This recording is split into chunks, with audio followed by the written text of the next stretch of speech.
Hello, ഇന്ന് evening snacks പപ്പടവടയാണ് കേട്ടോ. അപ്പോൾ പച്ചരി പൊടിച്ചിട്ട് അതിട്ട് കൊടുത്തിട്ടുണ്ട്. അതിലേക്ക് കാശ്മീരി മുളക് പൊടി ഇട്ട് കൊടുക്കുന്നുണ്ട്. പിന്നെ ചേർത്ത് കൊടുക്കുന്നത് എള്ളാണ്. നല്ല കറുത്ത എള്ള് ചേർത്തിട്ട് നന്നായിട്ടൊന്ന് മിക്സ് ചെയ്യുന്നുണ്ട്. പിന്നെ അരിമാവിന് ആവശ്യത്തിനുള്ള ഉപ്പ് ഇട്ട് കൊടുക്കുന്നുണ്ട്. പപ്പടത്തിൽ ഓൾറെഡി ഉപ്പുണ്ട്, അതുകൊണ്ട് അരിമാവിന് ആവശ്യത്തിനുള്ള ഉപ്പ് മാത്രം ചേർത്ത് കൊടുക്കുക. കുറച്ചായിട്ട് വെള്ളം ചേർത്തിട്ട് നമുക്കൊന്ന് മിക്സ് ചെയ്തിട്ടെടുക്കാം. ദോശമാവിനേക്കാൾ കുറച്ചും കൂടെ ഒന്ന് ലൂസായിട്ടുള്ള മാവ് വേണം, എന്നാലേ നന്നായിട്ട് അതിൽ പിടിച്ചു കിട്ടുള്ളൂ.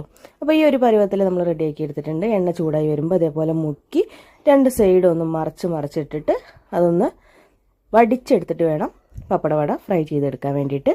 അപ്പോൾ അതിങ്ങനെ ഇതേപോലെ ഇട്ട് കൊടുക്കുമ്പോൾ നമുക്ക് നല്ല അടിപൊളിയായിട്ട് വരും. ഒരുപാട് ചിലതൊക്കെ നന്നായിട്ട് പൊന്തുന്നുണ്ട്, കാരണം അത്യാവശ്യം നല്ല വെയിൽ കിട്ടിയാലാണ് അത് നന്നായിട്ട് പൊന്താതെ കിട്ടുള്ളൂ. അപ്പോൾ കുറച്ച് വെയിൽ കുറവായത് കാരണം ഇങ്ങനെയാണ് കിട്ടിയത്. പക്ഷേ പപ്പടവട സൂപ്പറായിരുന്നു കേട്ടോ. നല്ല അടിപൊളിയായിട്ട് മാവൊക്കെ നന്നായിട്ട് പിടിച്ചു. അപ്പോൾ ഞാൻ കുറച്ച് പപ്പടവടയും